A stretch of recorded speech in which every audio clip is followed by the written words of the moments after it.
All right. Hello, everyone, and welcome. It is so great to be doing these live webinars. These webinars are now actually going to be every first and third Thursday of the month. So if you're enjoying these free trainings, they will be happening twice a month, every first and third Thursday. So I will hope to see you there because we always have so much fun. Awesome. So today's training is entitled How to Create 10 Plus Hours a Week to Write, Even If You're Outrageously Busy. And I know that sounds like a really huge promise, but I promise you, you're gonna be excited. Okay, so hello for everyone who is new here. My name is Renee Long. I'm a creative writer. I've been writing since forever, since before I could even put pen to paper. I would sit at the kitchen table and dictate to my mom. And I've been a teacher since 2009. So I've been doing this for quite a while. I'm also the founder of the Lit Habits blog and the Lit Habits workshop and Writers Camp. If you've gone through Writers Camp, it was super fun. And I was twice nominated for the Pushcart Prize. I'm a regular columnist for Ruminate's online publication, The Waking. And my mission here with Lit Habits is to help writers overcome fear, self-doubt, procrastination through holistic habits. So that's me. It's so wonderful to get to know you. So I'm seeing some folks jumping on. So if you want to type in the chat, just say hi, hello. So good to meet everybody. I'm so glad you're here. It's a new year. It's a new decade. And we are going to create a writing life that all of us love. All right, here we go. Okay, so the one thing that I teach my students in my large 7-week workshop is a concept called distraction dynamite, because that is one of the biggest things that I hear from writing students or anyone who wants to be a writer, and they're just really having trouble, excuse me, carving out that time because they feel that they're pulled away by distractions. So the one thing we can do is to effectively not multitask, because multitasking actually drops your IQ 10 points, which is really huge. So you want those extra IQ points. You want to get everything that you possibly can from this training. So what we're going to do to help grow your focus muscle and avoid multitasking is if you're on your desktop, close out all the extra applications, all the extra tabs. Make sure this is the one thing on your screen. You don't have anywhere else to be. And if you do, you can always watch the replay. Take out your phone and either put it into do not disturb mode or turn it off completely. I actually turned mine off completely. Awesome. And then from there, we are going to grow our focus muscle just by dialing into the presentation and really getting the most out of that. And because I want to reward you for growing that focus muscle, which is also growing simply by showing up live. If you are here live on the call, you get a really wonderful reward. And that is you get to participate in a raffle to get this beautiful question a day planner. Yay! It's so cool. And so it actually has little questions that it's going to ask you every single time or every single day. So here's one. Let's see. I'll put this in the chat, and I would love for folks to jump in. Okay, that one's kind of funny. All right, let me find a really good one here. Okay, here's a good one. What show have you binge watched most recently? What was your favorite episode? So go ahead and share that in the chat. What show, or maybe even a novel or a novel series, have you binge watched recently that you just absolutely loved? So I'll share mine. I actually, last night, Netflix just released a new true crime documentary about the ex-pro football player turned murderer, Aaron Hernandez. And it was really, really interesting. I really enjoy true crime documentaries, not if they're too grisly, but I really enjoy diving into the psychology of kind of scary people. Okay, Jane says, don't binge. Good, that's good. That's good for your focus muscle.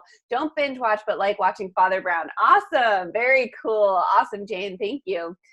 Okay, so yes, so at the end of the call, I will raffle off this awesome planner.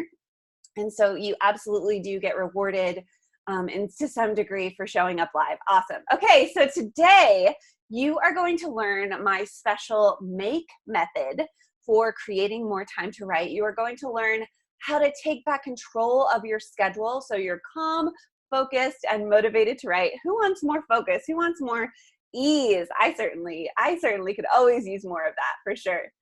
You're going to learn the true root of procrastination and how to move through it.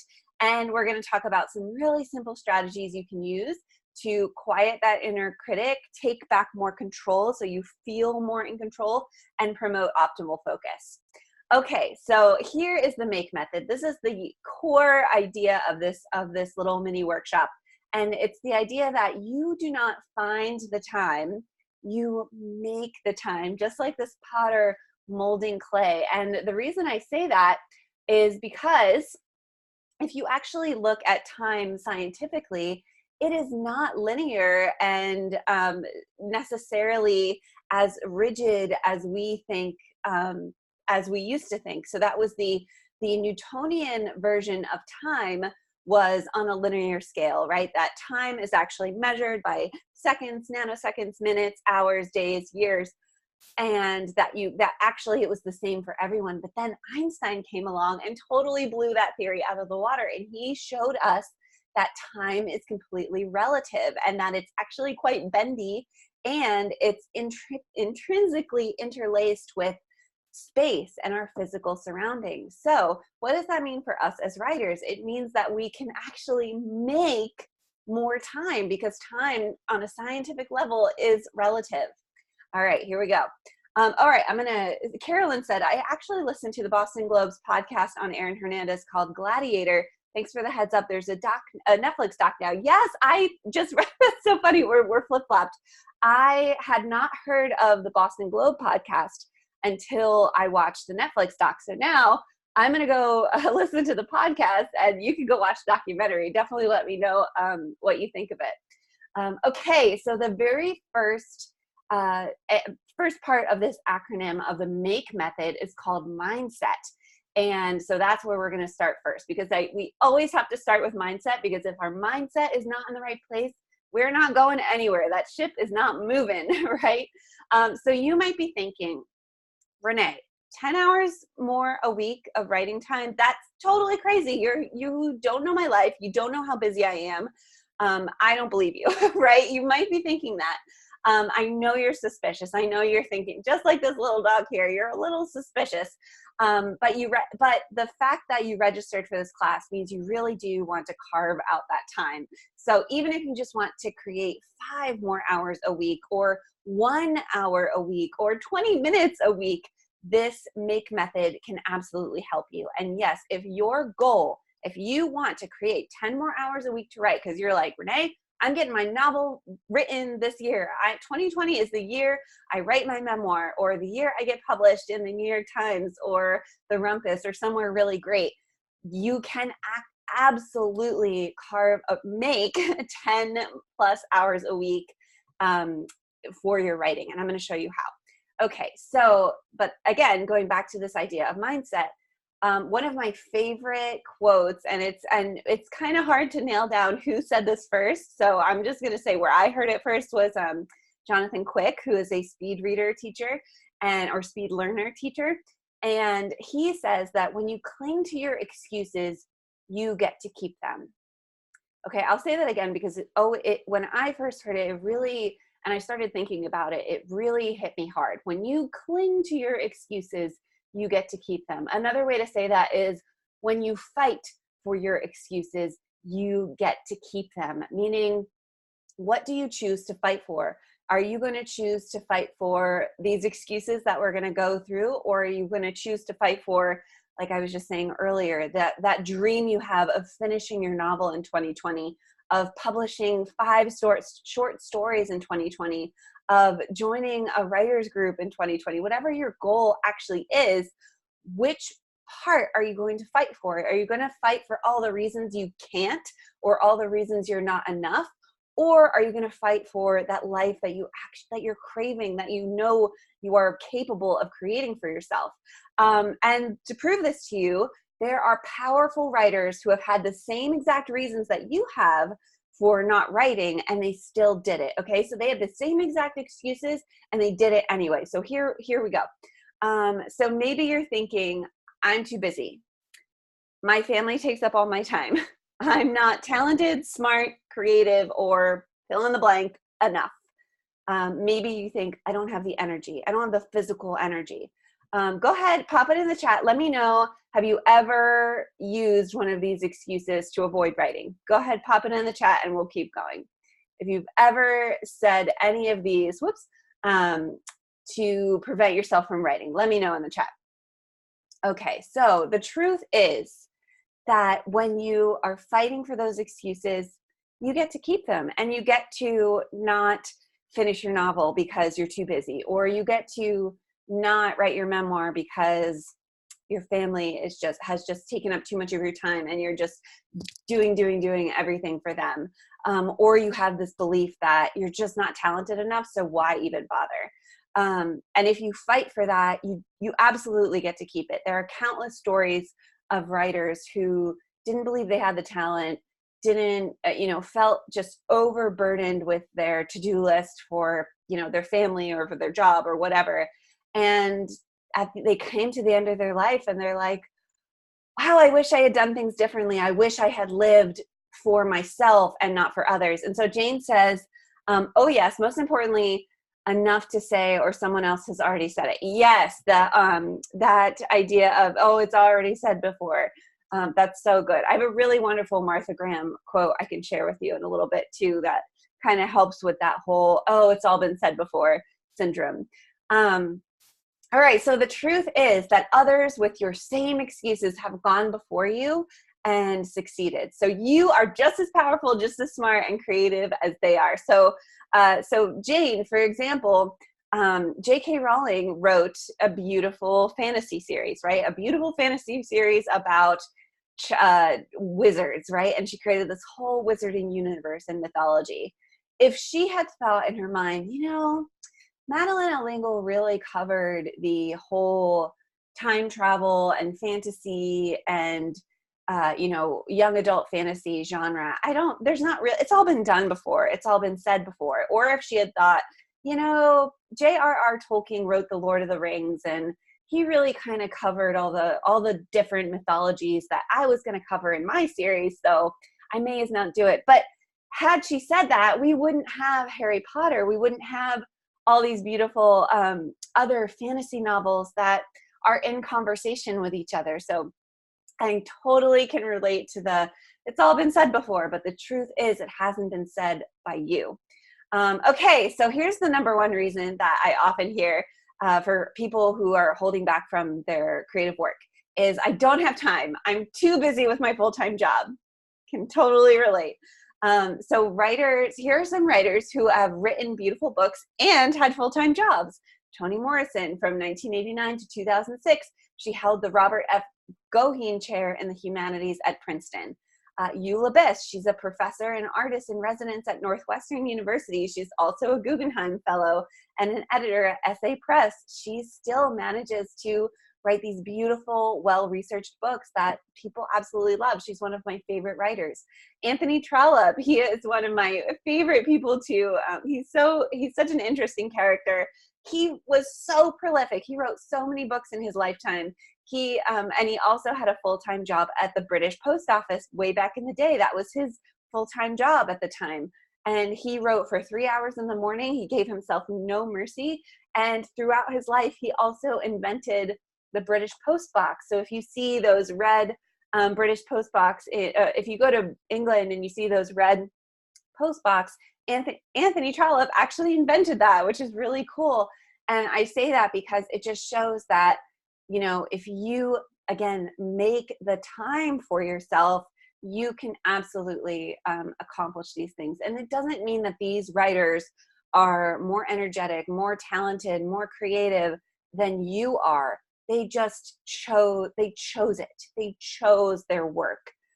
Okay, so more writers with full-time jobs. Elizabeth Gilbert, or used to have full-time jobs. Elizabeth Gilbert, John Grisham, Harper Lee, Agatha Christie, Kurt Vonnegut.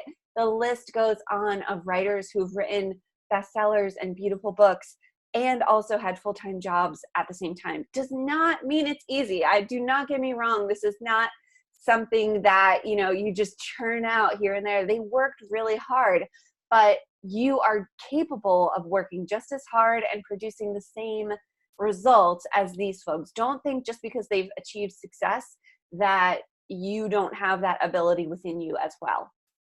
Okay, here's another one. My family takes up all of my time. How many of us feel like, oh my gosh, my to-do list is so long because I feel like I'm, helping everybody and I don't get any help in return. And so writers who've written beautiful books and also had young children or busy family lives, here we go. Cheryl Strayed, she's married, has 2 children, has a full-time career. Sometimes she teaches, she has her podcast, and produces beautiful books at the same time. Jane Austen she didn't have children, but she had a really busy, bustling household, very much like what you would see in her novels. If you actually watch, her life was very much like her novels. And she lived with her mom, her sister, and her friends, and she wrote in a very busy, bustling household where she had a lot of obligations as well. She had a lot of things that were her duty and her assignments, and she still, basically wrote in the cracks of life.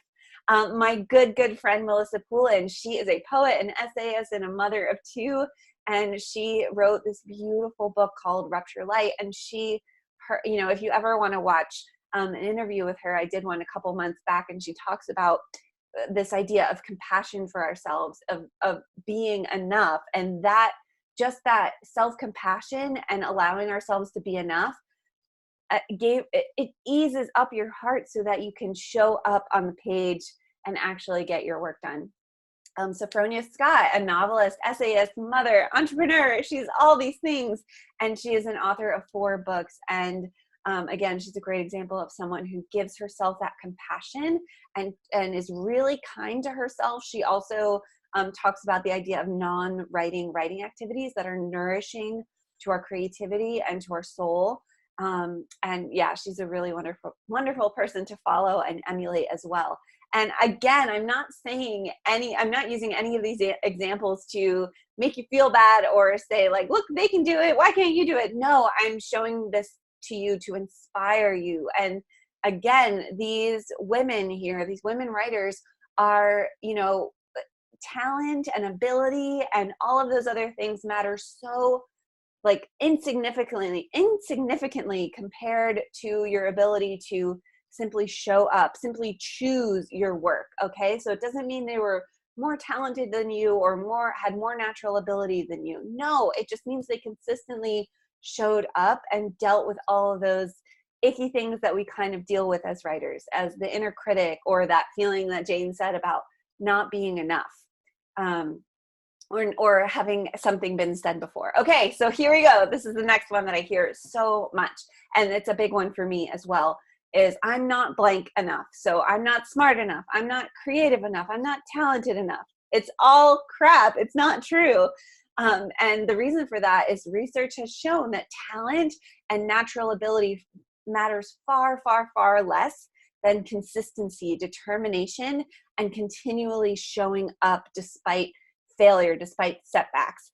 And again, going back to all of those writers that I just highlighted, they worked their buns off for their success, but they were also very, very kind to themselves. They didn't beat themselves up for, getting sick and not being able to write. They didn't beat themselves up for if, they're in a season where they have to focus on their kids.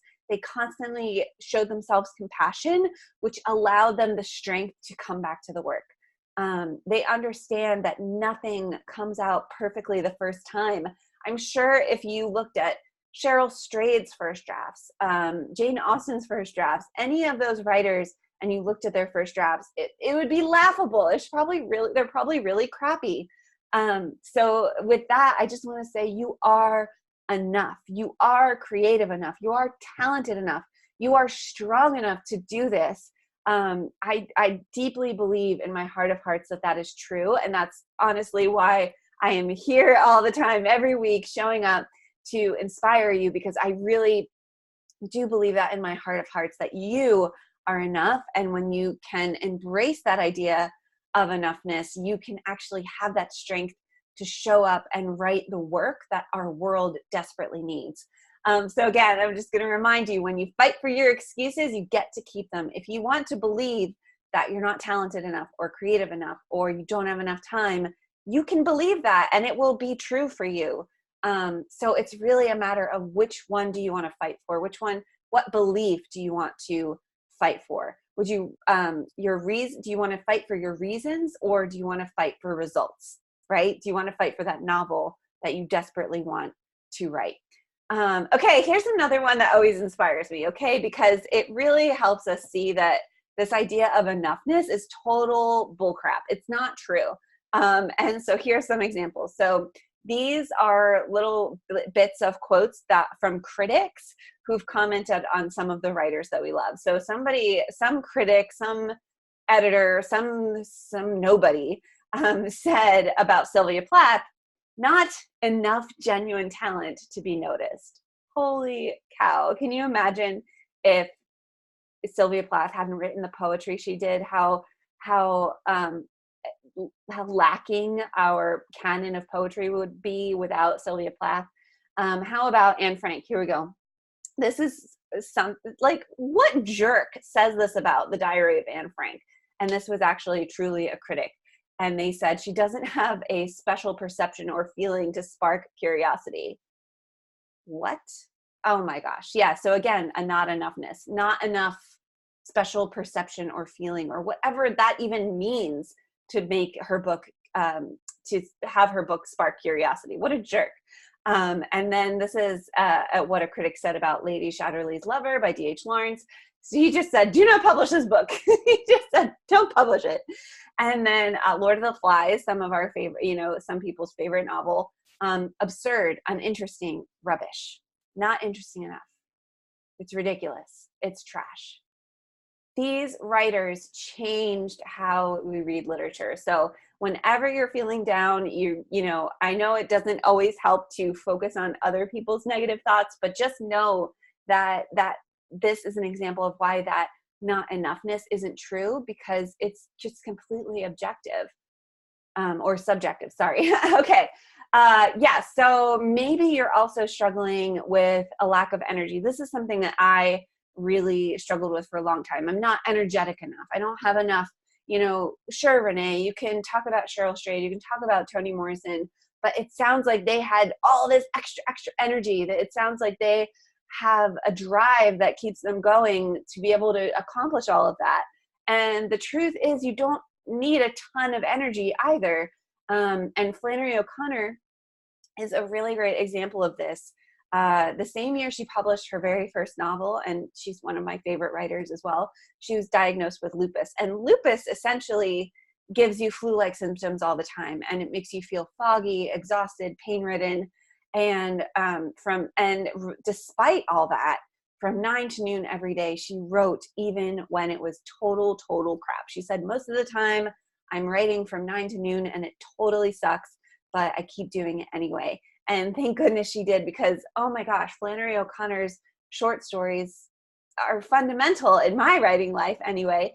And here I also want to emphasize, there is no guilt here, right? If you are experiencing a lack of energy, a lack of, or you're fighting against something that is a chronic illness, or you're trying to manage something like that where your energy levels are really low, there may just be seasons where you don't write, and that's okay too. We're going to talk about self-compassion in a little bit, but it's really important to honor the season where you're at. So for example, again, if you have a young child, if you have a child under 2, yeah, maybe it's not the time to work on your novel. Maybe it'll be the time when they're 3 or 4 or 5, when they go off to preschool, and you can sneak in an hour on Monday, Wednesday, Fridays to work on your novel. So it's okay that our lives aren't static, that sometimes we have to focus on our health. Sometimes we have to focus on our children. Sometimes we're taking care of a family member who's sick, and that's okay. And maybe it's just not the time.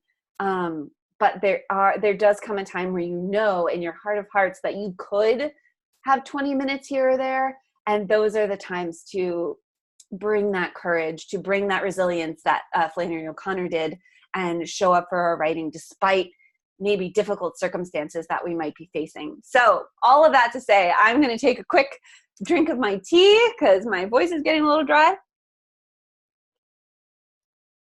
Okay, I have my tea. So tell me if you have a cup of tea, a cup of coffee. What are you drinking right now? I would love to know. I'm always curious about what writers prefer as their beverage of choice. So with that said, it was possible for these writers. It's possible for you too. Again, I just want to reiterate, talent and natural ability are far less important, and they've done studies on this, are far less important than that consistency muscle, that ability to continue to show up all the time. All right, so the real reason you're actually procrastinating, the real reason you're trying to grab at those excuses that we just went over, the real reason you have that desire to fight for those excuses is only and always fear. So Jane says yerba mate today. Yes, yerba mate is so good. Love it. Awesome. Yes. So the real reason you're coming up with excuses, the real reason you are procrastinating, way down deep on it, you could tell me every single reason in the chat right now why you're not writing, and I will relate it back to fear. So you're absolutely welcome to, number one, post what you're drinking today. And number two, tell me, what's your excuse? What's your constant thing that draws you to procrastinating? And I will happily explain how that is connected to your fear. Okay. And so with that, courage is actually a muscle you can grow. So if we're saying that the real root of that reason, whatever that excuse is, whether it is, I don't have enough time, my family takes up all my time, my energy levels are too low, I am not creative, smart, talented, blah, blah, blah, enough. All of that deep down is just fear. And the good news, the amazing news, is that we are dynamic creatures. We can grow. We can grow this muscle inside. And that's where I'm saying the antidote to fear obviously is courage.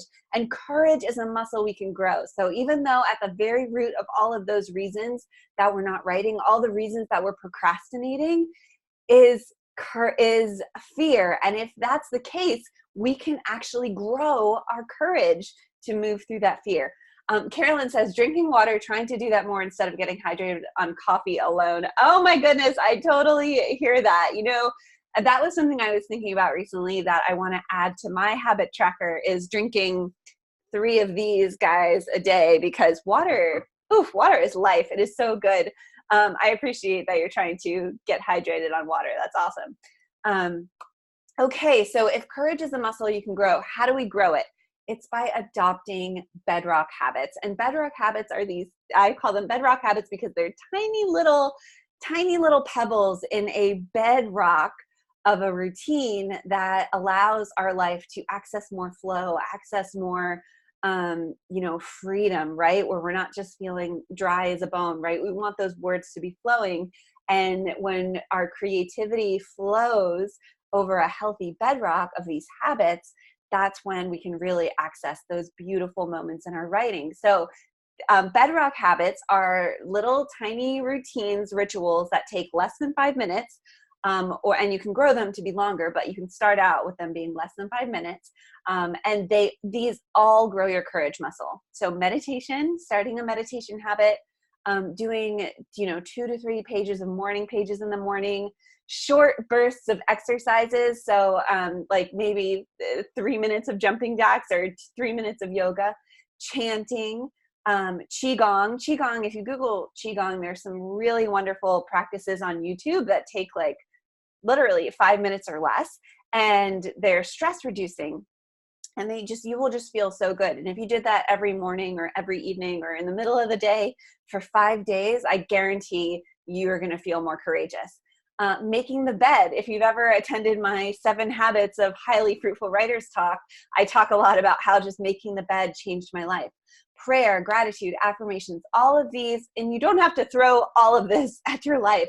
You can choose one habit from this list, practice it every day or every other day for a week or 2 weeks. I can guarantee if you're tracking how you feel courageously, you will start to notice an increase in your courage, in your motivation, in your drive to work on your writing. Okay, so we are getting to number 2, the second letter in the MAKE method acronym. Here we go, and that is to ask for help. This is kind of the hardest one of all of these letters, and it's hard for me too. So the truth is that whatever is on your calendar right now, whatever's on your to-do list right now, and I can say there's a lot on my to-do list too this week, the truth is that you said yes to every single thing on your calendar right now. I know that's a really uncomfortable truth because you're like, Renee, no, I didn't. My sister wants me to do this, so I didn't, but you said yes, to whatever your sister may have asked you to do. You still said yes. So every single thing on your calendar, every single appointment, at some point you agreed to it, right? Because truly, we are free sentient beings. If I decided today that I want to just sit here in this chair and not move, I have that choice. I could do that. It's not a great choice. It's the choice between, do I want to sit in this chair and do nothing or live my life? I still have the choice to sit in the chair and do nothing. Nobody is forcing me out of the chair. And so with that said, when we look at people on Instagram, on the news, in celebrities who we think do it all, they actually don't exist. Anyone who has any measure of success is asking for help. And if they say they're not, they're lying. And I'm sure you could do some research to find that they have an assistant, that they have a nanny, that they have a family member who's helping them. So that brings me to my next topic, which is no human is self-made. We are all communal creatures. That is why it's so much more fun to come to a training like this live, because you get the energy of other people being on at the same time. Even though we may be spanning across the country, across the globe, you feel an energy when you attend one of these trainings live versus watching the recording, because you're just by yourself. So we are social animals, we are communal creatures, and it truly takes a village to reach our goals. Years and years ago, we functioned as a tribal species. We were in tribes and we all supported each other. We didn't have money. Everybody had their roles and everybody helped. And then as we developed, we've kind of separated ourselves into our own little homes and our own little units. But the truth is that when we are together, something happens called synergy. And synergy is this idea that the whole is greater than the sum of its parts, meaning that 1 + 1 equals 100 versus 1 + 1 equals 2, or 5 + 5 equals 10,000 versus 5 + 5 equals 10, right? So it's this idea that when you put things together, their qualities and their abilities are amplified versus just, being added together. It's a really wonderful concept in science and in psychology. So if you're watching this webinar, I can probably guarantee you're saying yes to way too much on your to-do list, and you're not actually asking for anything in return. So let me know if that resonates with you. Are you saying yes to just too much during the week, or too much just in your life in general? Do you have a really hard time telling people, no, I can't really help with that right now? So let me know in the chat. Does that resonate with you? And the truth is, you are allowed to ask for help. This is your official permission slip. You can ask for help, and here is how. Well, not here is how, but here is my story. Okay, so for a long time in the Lit Habits world, I was really embarrassed to share this because I thought people would think I am a stereotype or pampered or what. I didn't know what people would think, but I was really afraid to talk about it. And so let me tell you the story. So back in 2017, I was living alone in this beautiful studio apartment It was just, I just loved that apartment. It was gorgeous, had a pool, had everything. I had a full-time remote marketing and teaching position. I had full employee benefits, all the good things that come with having a full-time job. But I was really desperately miserable, not necessarily because of the job, but because I knew I was built for more. I knew I wanted to be writing more. I knew I wanted to create my own business, my own blog, my own teaching platform, and that I wanted to write more. And I thought, I put so much into my job for 40 hours a week. There's just not time enough in the week to create a business, to create this vision I have for myself for teaching workshops online independently. And I also just didn't, not because of my bosses, but I just didn't like the idea of being an employee anymore. I wanted to be my own person, my own boss. And I wanted to be able to write whenever I wanted to write. And I also wanted to be able to work on my teaching when I wanted to work on it. And so, yes, maybe I could have done all of that and created all of this while still at a 40 an hour a week job. But my mom came up to me and she said, "You know what, Renee, I have an extra bedroom, your business idea, your writing, you've always wanted to have more time for your writing. Why don't you come live with me, work part-time and start growing your business?" And so that's what I did. I moved in with my mom at, and I'm 30, I moved in last year. So I was 31 years old. I'm 32 now. And it was really hard for me to accept that help because there's so much, there's so many messages out there that, oh, millennials are moving in with their parents and not contributing and da, da, da, da, da, da, da. And so I felt really embarrassed to even share with that. But that is what families are for, right? We are always, and when our parents, there are adults out there who are bringing their parents into their home because they want to be able to be closer to them. They want to be able to take care of them. So there really shouldn't be this shame around accepting and giving and asking for help. So that is my asking for help story. And so I'm always afraid that people are going to judge me for that. But without it, I couldn't create, the beautiful things that I create through the blog or that I am creating with Ruminate as a regular columnist. So that was my story. And so the idea that cultural expectations are not always in your best interest, just because our culture doesn't believe that families should live together past a certain age, doesn't actually mean it's true, right? Doesn't actually mean that that's in your best interest. Many, many other countries live, communally together.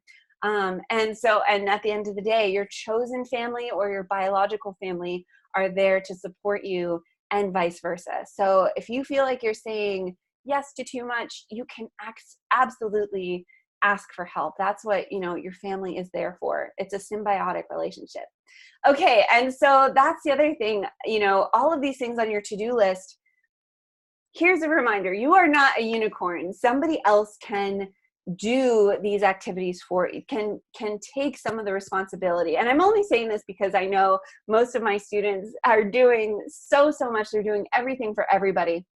And they think that, oh, I'm the only one who can get this done. I'm the only one who has the ability to do this task. And sometimes that's just not true. You should simply be working on the things that are actually in your zone of genius, per se. Okay, so what things on your list do you absolutely hate doing? And can you swap that responsibility with somebody in your household or a partner? Or can you just swap it with somebody else to do something else that maybe is more fun for you to do? Can you save some money each month or spend a little bit of money to outsource that task? Maybe you just absolutely hate doing laundry. Can you start to make a little fund so that for 3 months you can send your laundry out? I know there's all of that, cultural expectation that, oh, you're so privileged if you can send your laundry out. But maybe if you just started saving for a couple months, for half of the year, you might be able to send your laundry out if it is something you really despise doing. Jane says, harder to ask for help than give it. It's a strange dynamic. Definitely working on appreciating people's contribution to me and willingness to help me. Yes, I love that. That is so, so, so true. I know it is so, so hard to ask for help. Yeah, even if we're asking for help from someone who's paid to do that. So maybe asking for hiring a dog walker once a week just to give you an extra 20 minutes to work on your writing, or hiring, or signing up for Blue Apron. And I know not all of us have that in our budget, but there are little pockets of ways that we can either automate, outsource, or swap an activity that we absolutely hate doing. Or can we just simply delete it? Just simply say, you know what? This isn't enriching our lives. It's not something we necessarily have to be doing. Let's just stop doing it. There's a wonderful book by Mark Manson called The Subtle Art of Not Giving an F. I'm not going to say the word, but and he really explains that we devote a lot of energy and a lot of our heart's passion to activities and cultural expectations that aren't necessarily serving us. So if we can simply not give a F about some things, we're able to release those things and say, you know what? I don't actually have to do that. None of us do. Let's just stop doing it. All right. Okay, so truth number 4, you are not a martyr. It doesn't help you or your loved ones if you're burnt out, resentful, or depressed. All right, so that was ask for help. So next is keep track. And here's how we're going to do that. It's actually simply writing down what you want to accomplish each week. And so I'm getting ahead of myself. Keeping track is actually just logging where all your time is actually going. So if you don't know where the time you have is actually going, it's going to be so much harder for you to make more time, right? To have that Einstein time that we were talking about. So I want you to start. So this is one of your action steps that I'd love for you to take after the class, is to start tracking your time. Just start really gently, with a lot of ease, looking at where your time is actually going. All right, I'm gonna take a quick drink real quick. Okay, so the first step in time tracking is to actually choose your tool. So here are a bunch of, you're welcome to take a screenshot of this slide. Here are a bunch of tools that you can actually use to track where your time is going. You can use this tool called T-Metric. You can simply get a pen and paper, or like this planner here that you might win, and start writing these things down, right? You can use your smartphone. And so here's how to do it. So here's your action item that I would love for you to do after you get off the call. I want you to track your activity for 1 week, what you're doing. So if you're going to use pen and paper, what you're going to do is you're going to set an alarm on your phone to buzz every 90 minutes. And every 90 minutes, I want you to log who you're with, what you're doing, and how you feel, right? Do you feel foggy, energized, joyful, resentful, fatigued, any of those things? And just do that for 1 week. And you're going to be able to look back at that week, and you're going to see where those hours are actually going. Were you spending a lot of time on Instagram? Were you spending a lot of time on Facebook? When you actually start to notice where that time is going, it's huge, right? And that is where we're getting that 10 hours from, right? Remember, you were like, wait a minute, Renee, am I really going to get 10 more hours to write? That's where that's going to come from, is you're going to actually see where your time actually went. So that's what I definitely write that down and make sure that you do that for next week. So then once you've tracked your time for a week, for 6 days, 7 days, I want you to look back and see exactly what you've been working on, what you've been doing. Are you devoting all of your time to helping others, to, other people's agendas? Are you saying yes to everything that everybody else wants, but not saying yes to what you want to be doing? And again, going back to what can you eliminate completely? What can you stop giving an F about, as Mark Manson would say? What can you delegate to other people in your life? How can you ask for help? Or what can you reduce? Maybe, again, we really we can get sucked into Instagram or Facebook or Netflix binging How can we reduce the time maybe we're watching TV or doing something that's not necessarily nourishing to our souls? Can we go from watching TV for 3 hours a week to 1 hour a week, right? Again, yeah, so what strategies can you use to cut down on distracting time, even if you're replacing that with something that is, more restful, like reading or a bedrock habit, like we were talking about before? That is really, really helpful. Okay, the next thing is to set a SMART goal for your next writing project. So remember we talked about so this is how you're going to actually be able to get that time in. So here's how you set a SMART goal. It has to be specific, measurable, achievable, realistic, and time-based. So we see goals all the time that are like, I want to lose weight, or I want to write a novel. And those are great. That's awesome. Those are awesome visions, but they're not SMART goals. And to set a SMART goal, it needs to be specific, measurable, achievable, realistic, and time-based. So here's a great example of a SMART goal. I will complete a personal essay on pop punk in the early 2000s, specific, by writing 200 words, measurable, on Monday, Wednesday, Friday, measurable, from January 1st to March 1st, 2020. So time-based, okay? So we've got specific, it's measurable, 200 words. Achievable, yes, that's achievable, because 200 words is like 3/4 of a page. It's not even a full page of writing. That's totally doable. It's, again, yeah, achievable because I can totally do that. It's realistic because I'm not saying I'm going to write my whole novel between January 1st and March 1st. And again, it's time-based. It has a deadline. My deadline is March 1st. And if you want to really make it more achievable, you can actually look ahead at, things that have tripped you up in the past and add buffers into them. So I will turn off my phone and use a social media blocker and tell my family I am busy during my writing time. So those things are preventative. So okay, the last time I didn't stick to my writing routine because I got really sucked into social media, or my family kept asking me to hang out during my writing time. Adding extra preventative measures is going to really help you mitigate those potential pitfalls.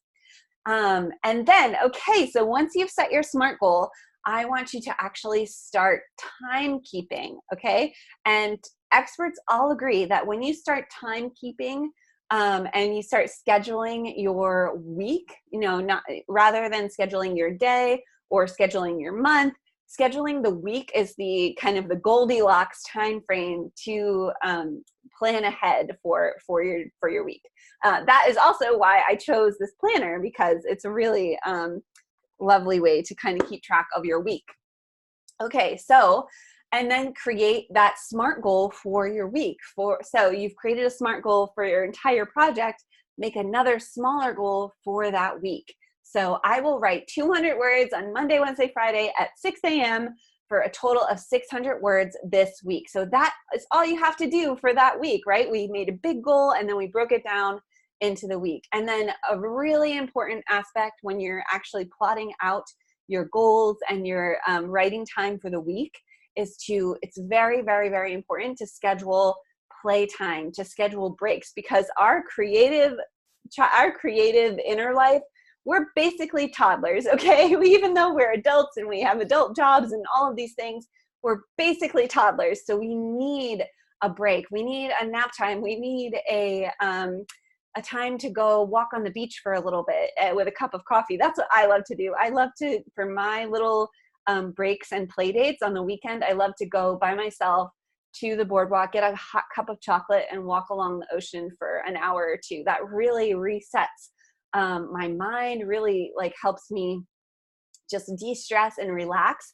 And so it's really important to schedule those play dates in. And then, of course, schedule in other people's priorities, other people's asks last, because you are your number one priority. And again, you can't, if you are a martyr, you're not serving anyone. If you can't pour from an empty cup, right? Okay, so this is the other truth about this. 10 to 12 minutes of planning can actually save 2 hours per day of wasted time. Holy cow. That is 700 and 30 hours, and add it all together over the year, just by simply taking 10 to 12 minutes on a Sunday to plan your week out, you are going to save an entire month of time in 2020. So you're getting a month back in 2020. That's enough time to work on your novel, to finish a novel in 2020. You're getting an entire month of writing time simply by taking 10 to 12 minutes on a Friday or a Sunday to plan the next week ahead. How wild is that? They've done studies on this. You get a whole month back into your year when you schedule time on Friday or Sunday to plan the next week out. And that's from a wonderful book by Brian Tracy called Eat That Frog. And here's why this works. When you actually take your planner, I'm going to take our little planner here. This is why I'm raffling this off today. When you take your planner and you write down that SMART goal that we just set. So here we go. Here's the SMART goal. So you write this down at the beginning of the week and you plug in your time that you're actually going to work on your writing. This is what happens in the brain. By doing that, you are enhancing your brain's ability to encode or store long-term memory, right? So our brain, when we're sleeping, which is why sleep is really important, when we're sleeping, our brain takes the things that happen during the day and it either throws it out, it either deletes it because there's only so much information we can keep in our brains. It either deletes it completely, erases the memory, or stores it in long-term memory. How cool is that? So when it's deciding, okay, this gets deleted, this gets stored in long-term memory, that's called encoding. And when we actually take out our planner, write something down, write down our goal, that enhances the brain's ability to encode. And so it's going to store what you wrote down, which is your writing goal. It's going to store that in your long-term memory. So that's so much easier for you to remember, oh yeah, I made a promise that I'm going to write for 30 minutes, 7 a.m., Monday, Wednesday, Friday. That's why you're able to stick to it easier. It's brain science. It's called encoding. And again, to even emphasize this even more, neuroscientists also call this the generation effect. Your brain remembers and responds to information that it's created itself versus merely reading. So for right now, you just read these SMART goals, right? They're really inspiring. They're really great SMART goals. But when you write a goal yourself, you are far more likely to stick to that goal, to create that goal, because your brain has created it. And your brain is a little bit narcissistic and it cares more about what it created versus what it read. So if you read a really fun goal in a goal setting book or a really fun strategy for sticking to your writing routine, it's not going to stick as well unless you write it down yourself. You need to trigger the brain's generation effect so that it can remember to respond to and remember the information that it's created itself. It's really, really cool neuroscience. Okay, and finally, now that you've written it down, you've shifted your mindset, you've let go of excuses, you've asked for help in all of those extra to-do lists, it's time to execute. So this is the end, this is the last letter of the MAKE acronym. So before you can execute, it's really important to accept a compassion and a growth mindset, meaning that you have to understand that you're gonna miss a day or two in your writing routine. You may not, when you're writing down those goals and you're trying to trigger the generation effect, sometimes you're not going to make it because life is unpredictable. We don't know what's going to happen. So the key here, the one secret ingredient, is to be compassionate with yourself. One of my absolute favorite quotes of all time is from Saint Benedict, and he says, "Always we begin again," because again, more studies have shown, psychological studies, that people who show compassion and don't beat themselves up and show less shame towards themselves are far more likely to get back on the horse and reach their goals than those who beat themselves up and blame and just load on the guilt. Okay, so when you can show yourself forgiveness for missing a day in your writing routine, or you're falling behind on your novel, when you can practice compassion is the secret ingredient to beginning again. And folks who just beat themselves up, they don't reach their goals because they're just constantly berating themselves. And so when you can choose compassion for yourself, that makes it easier to begin again. So I want you to embrace this with me. Always we begin again. Again, compassion is a muscle you can grow. You can start, I know it's hard to say like, oh, Renee, I beat myself up all the time, but I don't know how to stop that. That just, this inner critic is just going, beating me up. These things right on the screen here are how you can grow that compassion muscle, how you can dial down the inner critic talk. Meditation, morning pages, gratitude, affirmations, shifting your language, which we'll talk about in a second, writing letters to yourself, a creativity play date. You can adopt any one of these things. I guarantee you're going to start feeling softer to yourself, more compassionate.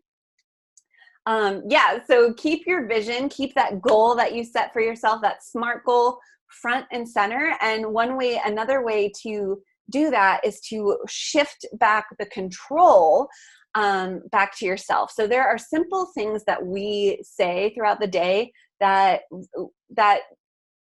steal our power, that steal our autonomy. And those pieces of language are but, should, need to, and have to. And when you say, I have to write, you're making an internal war in your brain. Your inner child's like, I don't have to do anything, right? Your inner rebel's like, what do you mean I have to? I don't have to do anything.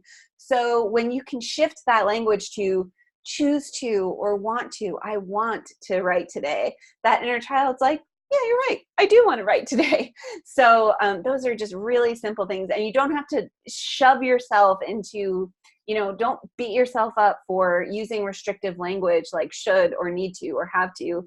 It's embedded in our culture. What you can start to do is just notice when you do use that language and then flip it around, flip it and be like, I just said, I need to go shopping. I don't need to go shopping. I want to go shopping, or I choose to go shopping.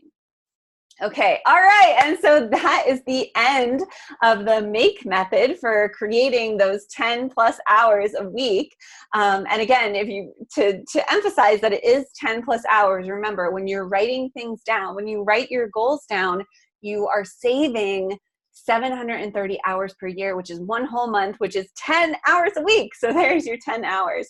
So if you did like this, I think you'll absolutely love my next class coming up on February 6th called How to Outsmart Self-Doubt and Build Unshakable Courage for Creative Writing.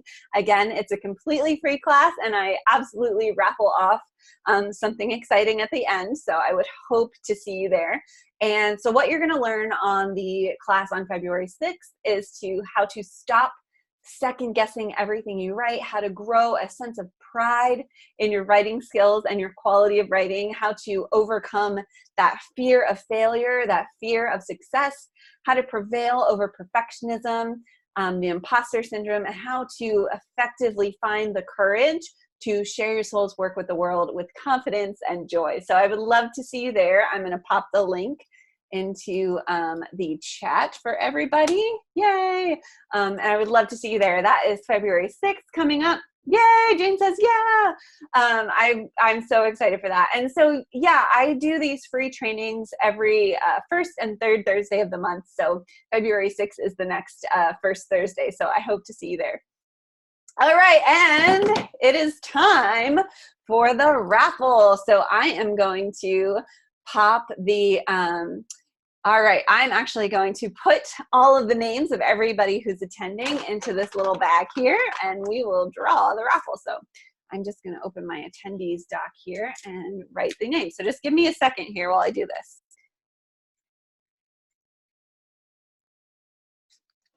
Just going to take a second.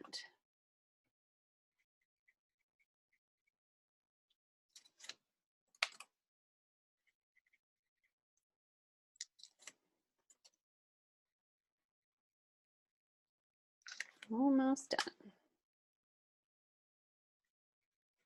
All right, that's our last one. Okay. Shake them up. Shake them, shake them, shake them. Okay, and here I go. Who gets the 2020 planner? Oh my gosh, they're stuck to each other because they're sticky notes. Okay. Oh, Carolyn! Carolyn, oh, it's going to be backwards, but Carolyn, you won. Awesome. Okay, so what you're going to do is I'm popping my email into, yay, into the chat, and you get the planner. Yay, the question of the day planner. So what you're going to do is you're going to email me your shipping address so I can send you this beautiful planner. And just as a caveat, if you are outside of the United States, I'm going to send you something else that is an e-gift certificate because it's kind of tricky shipping outside of the United States. So hopefully you're in the US so you get this planner, but if not, I'll give you something just as special. Yay! So Carolyn, email me at that address and I'll get this planner out to you ASAP. Yay! Congratulations, Carolyn. Awesome. Okay, so I'm going to take... Oh, good. Carolyn says, I'm in NYC, so all good. Yay, awesome.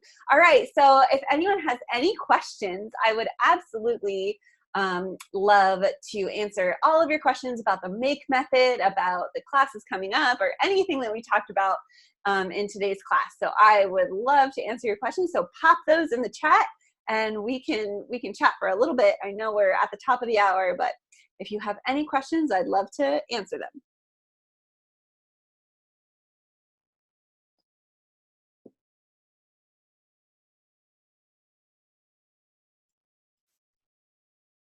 Awesome. Well, if we don't have questions, I'll leave everybody with a prompt. Ooh, this is a good one from the planner. What age do you want to live to? Interesting. I'll answer mine. What age do you want to live to? I would want to live to 100, but only if my body was still really limber and felt good and I wasn't in a lot of pain, and my brain was also feeling good, limber, and not in a lot of pain. So I would love to just die at 100, cozy in my bed, having written my novels and books that I wanted to write and taught the workshops and programs that I wanted to teach. So that's what I would want to live to. I'd want to live to 100.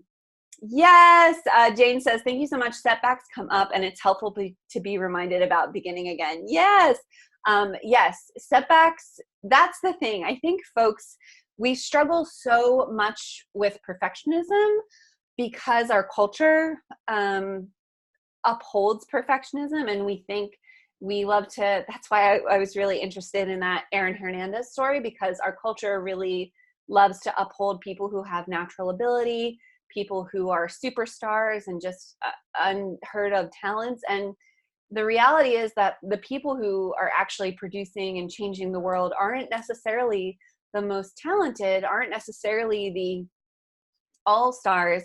And when we, when we emphasize achievement and natural ability over progress, and the fact that failure and setbacks are just a natural part of the process, we think that there's something wrong with us because we're not perfect. And it's not true. So yes, Jane, when we can begin again, that's the secret sauce. I really believe it.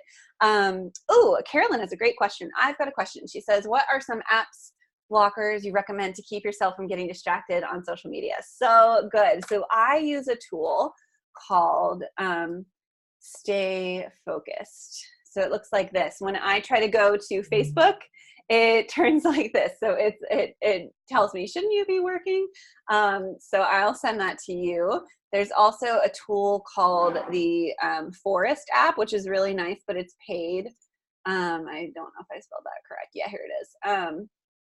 The Forest app is really cool, but it is a paid program. And so what it is you can set it to, you can set it for a specific time that you want to be working. So like half an hour, 25 minutes, and it'll block everything else. Or it won't block everything, but it'll have a screen open where a tree is growing. And as the timer goes on, the tree starts to grow. But if you pop over to Facebook, the tree dies, which is really depressing.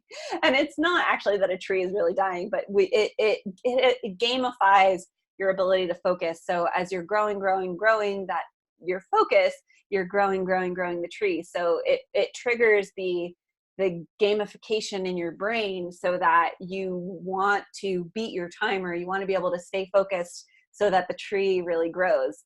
So yeah, that's a good one too. I'm trying to think of one more. There's also, I'm trying to remember the name of it, but there is a tool called, I don't know if this is called what it's called, but there's one, it's a essentially typewriter for writers, which turns your entire desktop into a typewriter. So for a specific allotted amount of time, it will turn everything off your computer except a white blank page that you type onto. So if you really are super distractible, like I definitely can be and have been in the past, that can be really helpful. If you've done all your research, you don't need the internet, you don't need a dictionary, and you just want to get all the words out, that could be a really cool tool to use. I'm trying to remember the name. If you Google like turn your computer into a typewriter, you'll find it.